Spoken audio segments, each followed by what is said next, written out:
இலங்கையின் முதற்தர சுற்றுலா தலம் ரீச்சாவின் மாபெரும் உணவு திருவிழா செப்டம்பர் மாதம் 5, 6 மற்றும் 7ஆம் தேதிகளில் இன்றைய டிக்கெட்டுகளை பெற்றுக் கொள்ளுங்கள்.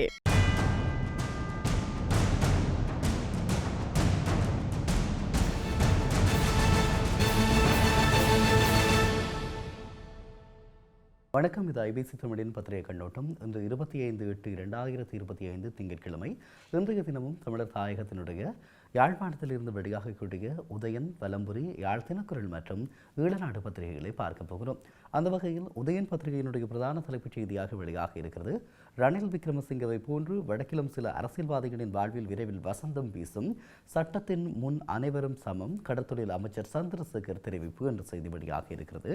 ரணில் விக்ரமசிங்கவை நெருங்க முடியாது என்று கூறிக்கொண்டிருந்தவர்கள் அவர் மீது சட்டம் பாய்ந்துள்ளதால் ஆட்டம் கண்டிருக்கிறார்கள். விரைவில் வடக்கில் ஊழல் மோசடியில் ஈடுபட்ட அரசியல்வாதிகள் சிலரின் வாழ்விலும் ரணில் விக்ரமசிங்கவை போன்று வசந்தம் பிறக்கும் என நினைக்கிறோம் என்று சொல்லி சந்திரசேகரன் குறிப்பிட்டிருப்பதாக இந்த செய்தி பிரதான தலைப்பு செய்தியாக வெளியாக இருக்கிறது. செம்மணி மனித புதைக்குடி அகழ்வு இன்று மீள ஆரம்பம் என்ற செய்தி வெளியாக இருக்கிறது. செம்மணி சித்துப்பாத்தி இந்து மயானத்தினுடைய இனங்காணப்பட்ட மனித புதைக்குடிகளினுடைய 3ஆம் கட்ட அகழ்வு நடவடிக்கைகள் இன்றைய தினம் ஆரம்பிக்கப்பட இருப்பதாக சொல்லப்படுகிறது. குறிப்பாக கடந்த 22ஆம் தேதி ஆரம்பிக்கப்பட இருப்பதாக குறிப்பிட்டாலும் அது பிற்போடப்பட்டு இன்றைய தினம் இது ஆரம்பிக்கப்படுவதாக இந்த செய்தியில் குறிப்பிடப்படுகிறது. வெளிநாடுகளின் அழுத்தம் ரணில் விடயத்தில் இல்லை, அமைச்சர் பிமல் தெரிவிப்பு என்ற செய்தி வெளியாக இருக்கிறது. இந்திய பிரதமர் மற்றும் மேற்குலக நாடுகளின் அழுத்தங்களிலானவே ரணில் விக்ரமசிங்க மருத்துவமனையில் சேர்க்கப்பட்டார் என கூறப்படுவது உண்மையில்லை எனவும், ரணில் விவகாரத்தில் சட்டத்தின்படியே அரசாங்கம் செயற்படுகிறது எனவும் சபை முதல்வரும் அமைச்சருமான பிமல் ரத்நாயக்க தெரிவித்திருப்பதாக ஒரு செய்தி புகைப்படத்தோடு வெளியாக இருக்கிறது. அதேபோல ரணிலின் வீட்டில் இருந்தா பேசுகிறார் சுமந்திரன், அமைச்சர் பிமல் கேள்வி என்ற செய்தி வெளியாக இருக்கிறது. ரணில் விக்ரமசிங்க கைது செய்யப்பட்டமை தவறு என்று முன்னாள் நாடாளுமன்ற உறுப்பினர் எம்.ஏ. சுமந்திரன் கூறியிருப்பது கவலை அளிப்பதாகவும், அவர் யாழ்ப்பாணத்தில் இருந்து பேசுகிறாரா அல்லது ரணிலின் வீட்டில் இருந்து பேசுகிறாரா எனவும் பிமல் ரத்நாயக்க கேள்வி எழுப்பியிருக்கிறார். பொதுமக்களின் காணிகளை விடுவிப்பதை நிலைப்பாடு விரைவில் நடக்கும் என்கிறது அரசாங்கம் என்று தலைப்பிட்டு ஒரு செய்தி வெளியாக இருக்கிறது. வடக்கில் மக்களின் காணிகளை முழுமையாக விடுவிக்கும் நிலைப்பாட்டிலேயே ஜனாதிபதி அனுரகுமார் திசாநாயக்க இருப்பதாகவும், தையட்டி விவகாரத்திற்கு விரைவில் தீர்வு காணப்படும் எனவும் அரசு தரப்பு தெரிவித்திருப்பதாக இந்த செய்தியில் குறிப்பிடப்படுகிறது. வடக்கில் பல திட்டங்களை ஆரம்பிக்க வருகிறார் அனுர, பதவிக்கு வந்து ஓராண்டு நிறைவு என்ற செய்தி வெளியாக இருக்கிறது. ஜனாதிபதி அனுரகுமார் திசாநாயக்க ஆட்சிக்கு வந்து அடுத்த மாதம் ஒரு வருடம் நிறைவடைய உள்ள நிலையில் எதிர்வரும் 1ஆம் தேதி முதல் பல்வேறு அபிவிருத்தி திட்டங்களை அரசாங்கம் செயற்படுத்த இருப்பதாகவும், இந்த செயற்திட்டத்தின் ஒரு அங்கமாக ஜனாதிபதி வடக்கிற்கு பல திட்டங்களை ஆரம்பிக்க வர இருப்பதாகவும் அந்த செய்தியில் குறிப்பிடப்படுகிறது. அதேபோல சைக்கிளில் சென்றவர் விபத்தில் உயிரிழப்பு, கனகராயன் குளத்தில் சோகம் என்ற செய்தி வெளியாக இருக்கிறது. வவுனியா கனகராயன் குளம் கொல்லர் புளியங்குளத்திலே நேற்று மதியம் நடந்த விபத்தில் ஒருவர் உயிரிழந்திருக்கிறார். கொல்லம் புளியங்குளத்தைச் சேர்ந்த முத்துராமலிங்கம் என்ற 61 வயது மதிக்கத்தக்க நபரே இவ்வாறு உயிரிழந்திருப்பதாக இந்த செய்தியில் குறிப்பிடப்படுகிறது. ரணில் விக்ரமசிங்கவுக்காக கூட்டு சேர்ந்த எதிர்க்கட்சிகள் கொழும்பில் நேற்று ஊடக சந்திப்பு, அரசியல் பழிவாங்கல் என குற்றச்சாட்டுகின்ற செய்தி வெளியாக இருக்கிறது. முன்னாள் ஜனாதிபதி ரணில் விக்ரமசிங்க அரச நிதியை முறைகேடாக பயன்படுத்திய குற்றச்சாட்டில் கைது செய்யப்பட்டு விளக்கமறையில் வைக்கப்பட்டுள்ள நிலையில் அவரது கைதுக்கு எதிராக ஒன்றிணைந்த எதிர்க்கட்சி கூட்டாக அனைவரும் இணைந்து ஊடகவியலாளர் சந்திப்பை வேடி நடத்தியதுடன் இது ஒரு அரசியல் பழிவாங்கல் என்று சொல்லியும் அவர்கள் ஒட்டுமொத்தமாக கருத்து தெரிவித்திருக்கிறார்கள். முக்கியமான நபர்கள் ஊடக சந்திப்பில் மாயம் என்று செய்தி வெளியாக இருக்கிறது. முன்னாள் ஜனாதிபதி ரணில் விக்ரமசிங்க கைது செய்யப்பட்டமை கண்டனம் தெரிவித்து எதிர்க்கட்சிகள் ஒன்றிணைந்த ஊடக சந்திப்பை நடத்திய போது நாட்டில் எதிர்க்கட்சி தலைவர் உட்பட்டவர்கள் இருந்தார்கள். அதிலே முக்கியமானவர்கள் காணாமல் போயிருப்பதாக சொல்லப்படுகிறது. அதேபோல ரணிலின் கைதை எதிர்த்து குப்பைகளை சேர்ந்திருக்கிறது அமைச்சர் பிமல் விமர்சனம் என்ற செய்தி வெளியாக இருக்கிறது. தபால் தொழிற்சங்கத்தின் போராட்டம் இடைநிறுத்தம் என்ற செய்தி வெளியாக இருக்கிறது. தொடர்ச்சியாக வேலைநிறுத்த போராட்டத்தை முன்னெடுத்திருக்கக்கூடிய தபால் தொழிற்சங்கத்தினுடைய வேலை நிறுத்தம் இடைநிறுத்தப்பட்டிருப்பதாக சொல்லப்படுகிறது. ரணிலின் உடல்நிலை சீராகவே இருக்கிறது. கொழும்பு தேசிய மருத்துவமனை பதில் பணிப்பாளர் தெரிவிப்பு என்ற செய்தி வெளியாக இருக்கிறது. அதேபோல தெல்லிப்படையில் விபத்து, முதியவர் ஒருவர் மரணம் என்ற செய்தியும் வெளியாக இருக்கிறது. இவைதான் இன்றைய உதயன் பத்திரிகையினுடைய முன்பக்க பிரதான செய்திகளாக காணப்படுகிறது. தொடர்ந்து நாங்கள் வலம்புரி பத்திரிகையினுடைய முன்பக்க செய்திகளை பார்க்கலாம். நீதிமன்ற உத்தரவை எதிர்ப்பது நீதிமன்ற அவமதிப்பாகும், ரணிலுக்காக ஒன்றிணைவோரில் அநேகர் தண்டனைக்குரியவர்கள், ட்ரில்வின் சில்வா அதிரடி என்ற செய்தி வெளியாகி இருக்கிறது.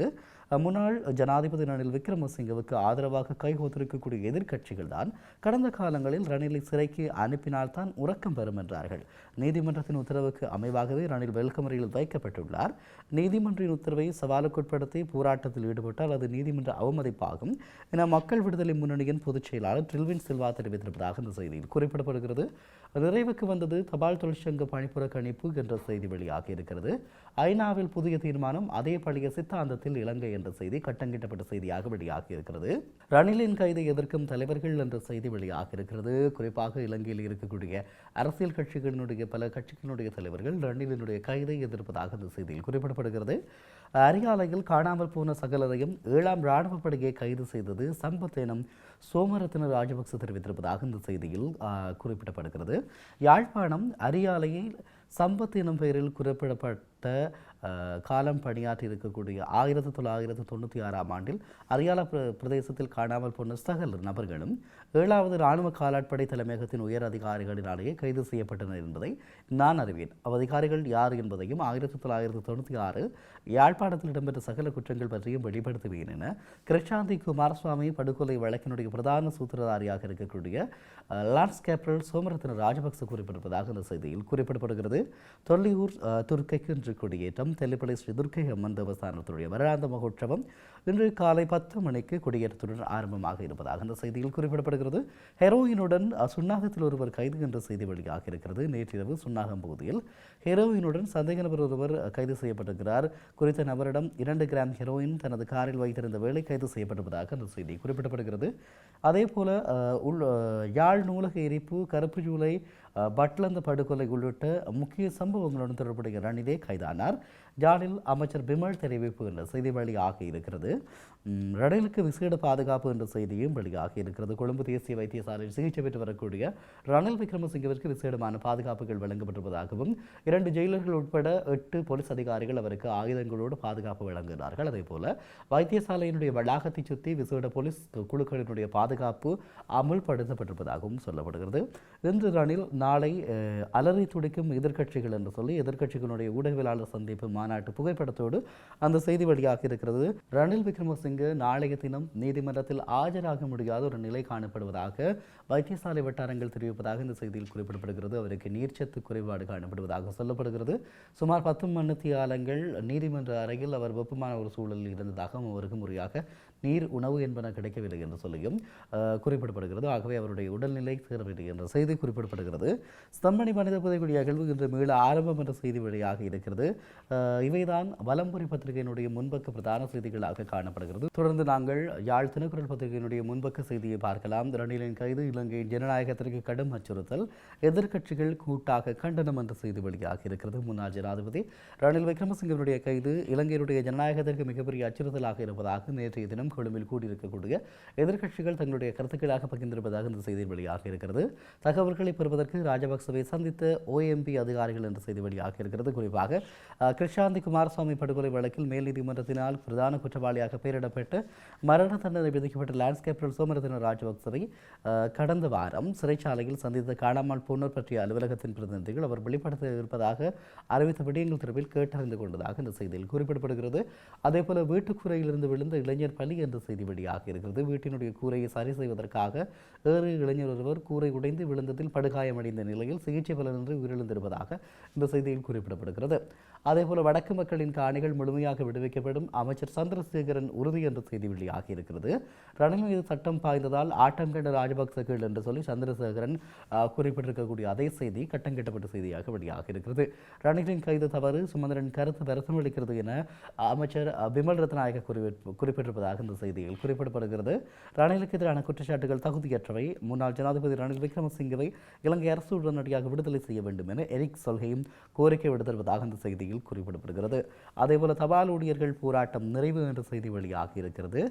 ஹெரோயினுடன் ஒருவர் கைது என்ற செய்தியும் இங்கு வெளியாக இருக்கிறது. அதேபோல முதியவர் ஒருவர் விபத்தில் மரணம், சந்தேக நபர் சரண் என்ற செய்தி வெளியாக இருக்கிறது. தெல்லிப்பள்ளி தவளைக்கேரி முத்துமாரியம்மன் ஆலயத்திற்கு அண்மித்த பகுதியில் 65 தொடக்கம் 70 வயது மதிக்கத்தக்க முதியவர் ஒருவர் சடலமாக மீட்கப்பட்டிருக்கிறார். இந்த மரணத்துடன் தொடர்புடையவர் என தெரிவித்து ஒருவர் தெல்லிப்பள்ளி போலீஸ் நிலையத்தில் சரணடைந்திருப்பதாக இந்த செய்தி குறிப்பிடப்படுகிறது.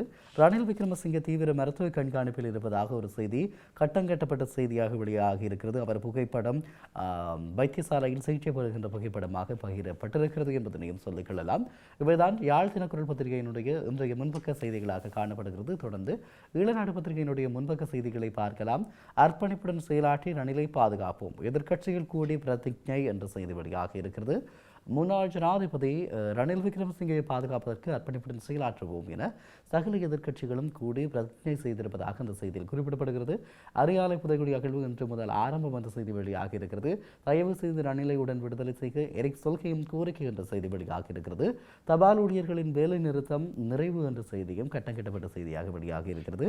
கூரையிலிருந்து தவறி விழுந்து இளைஞர் பலி என்ற செய்தி வெளியாக இருக்கிறது.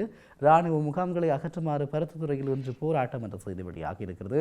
பருத்தித்துறை நகரிலே இருக்கக்கூடிய இராணுவ முகாம்களை அகற்ற வலியுறுத்தி இன்று திங்கட்கிழமை மக்கள் போராட்டம் ஒன்று நடைபெற இருப்பதாகவும் பருத்தித்துறை நகர பாதுகாப்பு என்ற துணைப்பொருளில் இன்று காலை 8 மணிக்கு பருத்தித்துறை துறைமுக பகுதியில் ஆரம்பமாகும் என்று சொல்லியும் மக்கள் பேரணி பருத்தித்துறை பிரதேச செயலகம் வரை செல்லும் என்று சொல்லியும் குறிப்பிடப்பட்டிருக்கிறது. அதேபோல ஒன்று சேர்ந்துள்ள குப்பைகளால் எமது அரசை அசைக்க முடியாது, வவுனியாவில் அமைச்சர் விமல் என்ற செய்தி வெளியாகி இருக்கிறது. வடக்கு அரசியல்வாதிகளின் வாழ்விற்கும் வசந்தம் பிறக்கும், அமைச்சர் சந்திரசேகரன் என்ற செய்தியோடு ஒரு தகவல் வந்திருக்கிறது.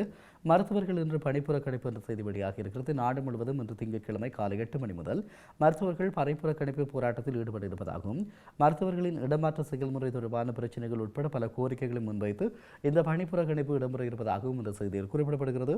தமது படகுகளை பார்வையிட யாழ் வரும் தமிழக மீனவர்கள் என்ற செய்தி வெளியாக இருக்கிறது. நாட்டின் கடல் எல்லைக்குள் அத்துமீறி நுழைந்த குற்றச்சாட்டு தடுத்து வைக்கப்பட்டிருக்கக்கூடிய படகுகளை பார்வையிடுவதற்காக 14 தமிழக மீனவர்கள் இன்று யாழ்ப்பாணம் வருகை தர இருப்பதாக சொல்லப்படுகிறது. ரணில் தீவிர சிகிச்சை கண்காணிப்பில் உள்ளார், தேசிய மருத்துவமனை பிரதிபலிப்பாளர் என்ற செய்தி வழியாக இருக்கிறது. சுமந்திரனின் கவலை எமக்கு கவலை தருகிறது, அமைச்சர் விமல் ரத்நாயக்க தெரிவிப்பு என்ற செய்தி வழியாக இருக்கிறது. இவைதான் ஈழநாடு பத்திரிகையினுடைய இன்றைய முன்பக்க பிரதான செய்திகளாக காணப்படுகிறது. நன்றி. இன்றைய நாளும் யாழ்ப்பாணத்திலிருந்து வழியாக இருக்கக்கூடிய உதயன், வலம்புரி, யாழ் தினக்குரல் மற்றும் ஈழநாடு பத்திரிகைகளினுடைய முன்பக்க பிரதான செய்திகளை பார்த்திருக்கிறோம். வணக்கம்.